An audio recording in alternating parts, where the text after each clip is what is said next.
투자의 참견 함께 해보겠습니다. 신한금융투자 서면지점 이호섭 PB입니다. PB님 안녕하십니까? 네, 안녕하십니까. 이호섭입니다. 네, 어제장에 등락률 상위 종목을 봤습니다. 어제 오늘 정말 어려운 장인데 이 장에서도 상승폭이 눈에 띄는 종목은 TPC입니다. TPC 6% 어제 상승하는 모습이었고 신세계 인터내셔널이나 고영 같은 종목도 2% 넘게 올랐습니다. 이 가운데서 리뷰해 주실 종목 있으시다고요? 네, 오늘 리뷰할 종목은 TPC입니다. TPC 같은 경우에는 이제 공장 자동화 부품, 그리고 이제 그와 관련된 장비를 생산하는 기업이라고 생각하시면 되는데요. 쉽게 말해서 공장 자동화라는 것이 스마트 팩토리로 연결이 되기 때문에 스마트 팩토리와 관련된 기업이라고 해도 무방하다라고 할 수가 있습니다. 다양한 사업을 하고 있지만은 스마트 팩토리와 관련해서 협동 로봇 관련된 사업을 하고 있고요. 그 외에 신사업으로는 3D 프린터 관련된 사업도 하고 있습니다. 이 회사 같은 경우가 결국에는 지금 인건비라든지 이런 부담들 때문에 제조 공정이 자동화되는 단계로 들어섰잖아요. 그렇기 때문에 이 제조 공정의 자동화라든지 스마트 팩토리 전환과 관련해서 수혜주로 조금 나눠볼 수가 있고요. 전방 산업으로 조금 보았을 때 거의 대부분의 제조업이라고 한다면 자동화가 될수록 굉장히 유리하다는 부분을 생각해 본다면 앞으로 전방 산업 IT 전자라든지 자동차라든지 아니면 제철 포장기 이런 이제 산업기계들에 있어서 굉장히 수요가 많아서 그런 부분에 있어서 굉장히 긍정적인 내용이라고 할 수가 있습니다. 그리고 이번에 정부가 오늘부터 취임식을 하고 새 정부가 들어서는데요. 새 정부에서 이제 미래산업 육성 정책으로서 AI, 로봇, 그리고 스마트 팩토리, 이것이 합쳐지면 스마트 팩토리가 되는 거겠죠. 이런 식으로 미래 산업을 육성하는 데 있어서 굉장히 수혜가 될 수 있는 종목 중에 하나라고 말씀을 드릴 수가 있습니다. 그리고 최근에 이제 시장에서 조금 부각받고 있는 것이 바로 3D 프린터 관련된 이슈인데요. 예전보다 이제 공급망 교란이 일어나면서 물류라는 것이 원활하지 않기 때문에 오히려 3D 프린터를 통해서 제대로 이제 필요한 물건들을 만들어서 사용하는 것이 굉장히 좀 긍정적으로 바뀌는 시대가 되었거든요. 이런 것도 산업이 이제 한 챕터가 넘어가는 순간이라고 생각하시면 될 것 같고요. 그런 관점에서 이제 신사업으로 진행하고 있는 3D 프린터 관련된 사업들도 앞으로도 주목을 받을 것이기 때문에 TPC 같은 경우에는 본업도 굉장히 잘 될 뿐더러 앞으로 신사업까지 성장성까지 겸비한 그런 기업이라고 생각하시면 됩니다. 네, 실적 규모는 크지가 않습니다. 2019년에 1,000억 넘는 매출을 할 때도 영업이익이 2억 원이었던 기업입니다. 이렇게 실적 같은 경우는 좀 규모가 성에 차진 않는데 이 업황은 좀 좋지만 실적 추이가 조금 아쉬운 측면이 있거든요. 전략을 어떻게 세우는 게 좋을까요? 우선 이제 아무래도 방금 말씀하신 부분이 굉장히 맞는 포인트라고 할 수 있습니다. 아무래도 이런 성장하는 종목들 같은 경우에는 실적 측면에서는 다소 부족하지만 오히려 그 성장성에 대해서 베팅하는 그런 전략이 유효한 것이고요. 제가 가장 조금 포인트를 놓고 있는 부분은 결국에는 정권이 바뀌게 되면은 그 정권에서 수혜를 받는 산업들이 생겨난다는 것이고요. 최소한 그런 산업들은 짧게는 3년, 길게는 5년까지도 수혜를 받을 수 있다는 부분을 생각해 보았을 때 이제 미래산업 육성 전략에 수혜를 볼 수 있는 기업이기 때문에 지금 다소 실적이 다소 부족하더라도 지금부터 미래를 보고 접근하는 포인트는 충분히 가능할 것이라고 판단합니다. 네, 알겠습니다. 가격적으로도 5,300원 부담 없다고 보시는 거죠? 그렇습니다. 네. 예, 1차 목표가에 도달한 수준이고요. 2차 목표가는 6,400원을 주신 종목입니다. 윤석열 대통령의 허니문 기간에 시장에서 주목받을 수 있는 종목으로 분류를 해주셨고 자동화 관련해서 부품을 생산하고 있고요. 로봇 솔루션 쪽으로도 사업을 하고 있는데 해외 쪽에 로봇을 좀 들여서 국내에서 판매하는 그런 업체네요. TPC 3D 프린터 기업으로도 테마주로도 이름을 날렸었던 종목입니다. 현재 구간에 관심 가져보자는 의견 확인해봤습니다. 이어서 이슈의 참견 들어가 보겠습니다. 1차 산업의 반전, 성장하는 농기계 시장. 먼저 산업이라는 것은 사람들이 필요한 것을 생산하는 활동을 이야기를 합니다. 이 산업의 발전 단계에서 지금은 4차 산업혁명까지 이야기가 되고 있고 앞으로 5차, 6차 산업까지도 거론이 되고 있는 상황인데요. 1차 산업은 자연을 활용해서 하는 산업들이더라고요. 농업, 축산업, 뭐 어업, 임업 이런 것들이 있는데 뭐 1차 산업 사람이 살기 위해서는 우리가 절대로 포기할 수 없는 그런 산업입니다. 이번에 러시아 우크라이나 사태 또 기후 위기 등을 겪게 되면서 식량 안보의 중요성이 대두가 되고 있고 다시 이런 변화의 모멘텀이 또 떠오르고 있어서 이 농기계 산업에 대해서 시장의 관심이 높아지고 있는 국면인데요. 농기계가 자율주행 인공지능의 NFT 적용까지 진화하고 있다고 합니다. 이 내용 알아볼까요? 네, 우선 이제 그 방금 1차, 2차, 3차라고 설명을 잘 해주셨는데요. 뭐 1차가 농업, 2차가 뭐 제조업, 3차가 서비스업 보통 저희가 이렇게 부르고 있고 4차로 넘어가면은 최근에 4차 산업혁명 하면서 뭐 가상이라든지 이런 부분이 포함된다라고 생각하시면 됩니다. 그런데 1차 산업이라고 하면 제가 어릴 때 배울 때도 그랬고 굉장히 낙후된 상대적으로 이제 뭐 발전 단계에 있어서는 가장 앞쪽이기 때문에 낙후된 산업이라는 좀 인식이 좀 강했었거든요. 그런데 오히려 그 이제 1차 산업에서 1차 산업이 이제 혁신적인 이제 유망 섹터가 될 수 있는 요소가 여지가 있기 때문에 오늘은 그 내용에 대해서 말씀을 드리려고 합니다. 우선 이제 제가 중요하게 생각하는 포인트는 바로 농기계고요. 식량에 대한 부분들이 이제 뭐 굉장히 이제 뭐 이슈가 많이 되고 있는 상황인데요. 이번에 러시아 우크라이나 이제 전쟁이 생기고 이슈가 생기면서 공급망 교란이 일어나는 등 뭐 식량 안보에 대한 위기의식도 높아졌고 실제로 곡물 가격도 올라가게 되면 식량 가격도 올라가게 되면서 영향이 있었다라고 생각하면은 하지만은 그 이전에도 이제 비슷한 내용들은 계속 있어 왔거든요. 전쟁이 아니라 뭐 저희가 뭐 흔히 이야기하는 뭐 지구 온난화라든지 뭐 이런 기후 문제들로 인해서 식량 생산량이 줄어들고 식량의 가치가 점점 올라가는 뭐 이런 부분에 대한 우려감들은 항상 있었다라고 저희가 지금 알고 있습니다. 지금 여기서 좀 제가 생각할 건 이건데요.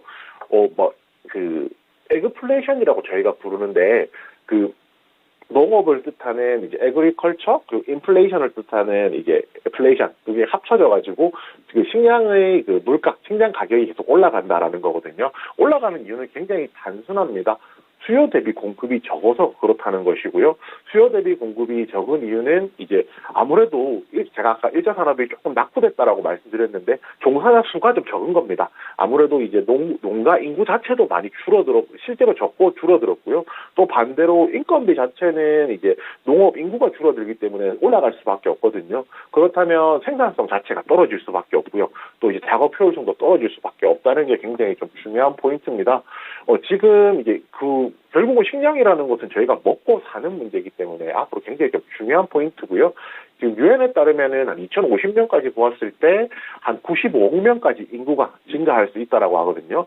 그럼 2050년이 된다라고 하면 지금 이제 농업 생산량보다 약 70% 정도 올라야지 생산량이 늘어나야지만 늘어난 인구에 대응을 할 수가 있다는 겁니다.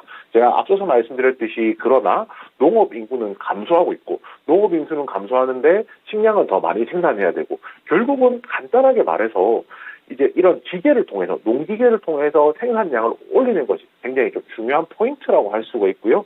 결국 이제 생산량을 높이기 위해서는 뭐 자동화된 기계들이 많이 필요한 것이고 미국만 하더라도 이제 보조금을 정부에서 지급을 해서 농가에서 이제 고성능 트랙터 구매를 하도록 장려하고 있는 뭐 그런 상황까지도 지금 나오고 있습니다. 여기서 이제 농업용 결국은 농기계가 로보틱스, 그러니까 로봇 산업이 이제 포함된다라고 생각을 하시면 되고요. 그 농기계 로봇이라는 것이 포함됐을 경우에 가장 빠르게 상용화되고 있는 부분이 자율주행 트랙터라고 할 수가 있는데요. 자율주행 트랙터 같은 경우에는 농업이 가장 규모가 큰 북미를 시작으로 해서 뭐 유럽이나 아시아까지 확산될 것으로 보이고요. 이미 이제 전 세계 글로벌 자율주행 트랙터 시장 규모 자체가 2022년 올해 한 193달러에서 2032년 10년 동안 약 50% 260억 달러까지도 성장할 것이라고 예상을 하고 있거든요. 그렇기 때문에 이런 농업 로보틱스, 자율주행 이제 트랙터 시장 자체가 커지는 데 좀 주목할 필요가 있다라고 생각을 하고 있습니다. 우리나라가 글로벌하고 경쟁력을 비교를 해볼 필요가 있는데요. 자율주행 이제 단계로 보았을 때 뭐 1단계가 전진 후진, 그리고 2단계가 그 방향 제어, 3단계가 이제 기본적인 이제 운행이 가능하다는 것, 4단계가 완전 자율주행이라고 한다면 쉽게 말해서 결국 3단계에서 4단계까지 도달하는 것이 굉장히 좀 중요한 기술이라고 할 수가 있고요. 지금 글로벌 트랙터 점유업체 1인 존디어 같은 경우가 올해부터 이제 4단계 완전 자율주행 이제 트랙터를 내놓을 수 있다라고 하고 국내에서는 이제 아직까지는 2020년부터 해서 1단계에서 2단계까지 개발이 좀 진행 중인 상황입니다. 앞으로 이 자율주행 트랙터에 대한 수요 자체는 굉장히 많아질 것이기 때문에 이제 농기계 시장이 앞으로도 성장한다고 보고요. 그 중에서 포인트를 이제 자율주행 트랙터로 조금 놓고 보신다면은 농기계 시장 그리고 1차 산업의 반전이죠. 1차 산업에 투자하는 굉장히 적절한 투자처가 될 수 있을 것이라고 그렇게 판단하고 있습니다. 네, 식량 안보 위기가 커졌습니다. 러시아 우크라이나의 전쟁 때문인데요. 우크라이나는 역사적으로도 대기근을 겪은 국가입니다. 그래서 지금 제대로 파종도 하지 못하고 내부적으로도 식량까지 부족하면 국가가 굉장히 위험하기 때문에 일단 수출을 금지한 상황입니다. 그래서 관련해서 지금 곡물 가격이 올라서고 있고 여기에 또 인도 같은 경우도 폭염 때문에 밀수확이 최대 50% 감소할 것이라는 전망도 나오고 있어서 전체적으로 이 식량 안보가 중요해지면서 농기계 발전과 실적 성장으로 이어진다라고 설명해 주셨는데 관심주는 어떤 종목이 있을까요? 네, TYM입니다. 이 TYM은 이제 그 동양물산이 작년 4월에 이름이 바뀐 거고요. 농기계로서 우리나라에서 2위 업체라고 생각하시면 됩니다. 올 1분기 때 실적이 3천억 원으로 전년 대비 40%, 영업이익도 한 360억 정도로 전년 대비 180% 늘어나는 수치를 보였고요. 이것이 북미를 중심으로 해서 트랙터라든지 이 국내에서 이항기 교체 수요라든지 이런 수요가 굉장히 많다는 게 굉장히 좀 중요한 포인트입니다. 결국은 구조적인 성장을 하는 초입에 있기 때문에 TIM에 대해서는 올 한 해 동안도 실적이 꾸준히 좋을 것이라고 생각하고요. 여기에 포인트를 맞추어서 이제 접근하신다라고 하면 투자하시는데 아마 좀 긴 관점에서 도움되실 거라고 판단합니다. 네, 알겠습니다. TYM은 일단 3,700원 형성하고 나서 조정을 받는데 사상 최고가는 지금 못 가고 있는 종목입니다. 저항을 좀 받고 있는데요. 앞으로 이 저항을 뚫어낼 수 있을지 이 모멘텀의 강도를 계속 체크해 보도록 하겠습니다. 오늘 농기계주 확인해 봤고요. 이어서 종목의 참견 들어가 보겠습니다. 어떤 종목이 있을까요? 네, 오늘 농업 이어서 말씀드릴 건데요. 대동입니다. 그 대동 같은 경우에는 업력이 한 75년 정도 됐고요. 국내에서 이제 독보적인 점유율 1위라고 보통 저희가 이야기하는 종합 농기계 메이커 업체입니다. 우리나라 최초로 이제 트랙터라든지 콤바인, 이항기 이런 것들을 만들었었고요. 이 부분에서 이제 이 부분이 굉장히 좋다라고 할 수가 있는데 여기서 지금 이 부분까지도 말씀을 드려야 될 것 같아요. 지금 전 세계로 보더라도 국내에서뿐만 아니라 글로벌하게 보더라도 굉장히 점유율이 높은 기업 중에 하나고요.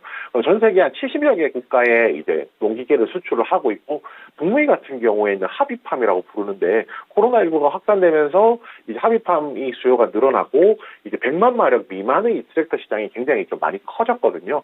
그래서 이제 그런 그 100만 마력 미만의 트랙터 시장, 중소형 트랙터 시장에서는 북미에서 5대 업체까지도 자리매김할 정도로 굉장히 중요한 성장을 하고 있는 기업이라고 생각하시면 됩니다. 제가 앞서서 말씀드렸던 것이 이제 글로벌 트랙터 시장 성장이었는데요. 만약에 그냥 일반적인 트랙터가 아니라 스마트 농업을 기준으로 저희가 생각을 해본다라고 하면 스마트 농기계, 자율주행이 적용된 기계 같은 경우에는 더욱더 수요가 많아질 것이고요. 그 글로벌 스마트 이제 농업 시장 같은 경우가 2026년까지 보았을 때 연평균 한 10% 정도 지속적으로 성장하는 성장세를 보일 것이라고 기대를 하고 있거든요. 그렇기 때문에 앞으로 이 부분에서 굉장히 조금 성장성에 대한 중요한 포인트가 있다라고 말씀을 드릴 수가 있고요. 제가 또 앞에서 말씀드릴 때 자율주행에 관련된 말씀도 드렸었는데 이미 작년에 이제 어플리케이션 앱을 통해서 시동을 걸고 전진이라든지 후진 같은 이런 단순한 주행할 수 있는 기술을 개발을 하고 그에 해당하는 트랙터를 출시를 했었고요. 올 하반기에는 자율주행으로 좀 2단계입니다. 직진 후진이 가능하고 회전이 가능, 커브가 가능한, 선회가 가능한 이제 올 하반기에 이제 트랙터가 출시될 예정에 있고요. 이런 부분 종합적으로 생각해 본다면 아직까지 글로벌하게 본다면은 단계가 자율주행 관련된 스마트 농업 관련된 단계가 좀 느리다고 할 수 있지만은 국내에서는 굉장히 좀 빠른 편이라고 할 수 있고 여기에 추가적으로 생각을 해볼 수가 있는 게 결국은 이런 자율주행이 된다는 것은 앞으로 이제 모빌리티와 관련된 플랫폼 업체로도 진화를 할 수가 있다는 것이거든요. 최근에 이제 농슬라라고 해서 농업과 테슬라를 접목한 기업이다라는 표현까지도 나오고 있기 때문에 대동에 대해서는 꾸준한 관심이 필요하다고 생각하고 있습니다. 가격 전략까지 말씀드리면요. 오늘 같은 경우에 한 21선까지도 조정이 내려오고 있는 상황입니다. 오늘 장이 뭐 그렇게 좋은 상황이 아니기 때문에 발생할 수 있는 조정이라고 생각하고 최근에 있었던 상승폭을 반납하고 있지만은 그것을 깨지 않고 있기 때문에 지금 시점 매수 가능하고요. 그래서 매수가는 현재가, 목표가는 전고점 부근인 19,000원, 그리고 손절가는 61선 이탈하는 가격이 14,000원으로 정했습니다. 네, 알겠습니다. 이 농기계주 너무 비싸지 않은가요? 농기계주 전쟁 끝나도 계속 관심을 가질까요? 궁금해 하셨습니다. 일단 정말 불확실성이 높은 시장입니다. 그럼에도 실적 성장이 예상되고 있는 분야가 농기계 쪽이고요. 그래서 실적 전망치를 가지고 제가 지금 현재 시가총액 밸류에이션을 좀 따져봤더니 TYM이 5배 아래입니다. 그리고 대동 같은 경우도 7배 정도로 올해 예상 실적 대비해서 낮게 좀 평가가 되고 있는 실적 성장주라는 점, 실적과 모멘텀이 현재 뒷받침되고 있는 이 종목들 언제까지 갈 수 있을까요?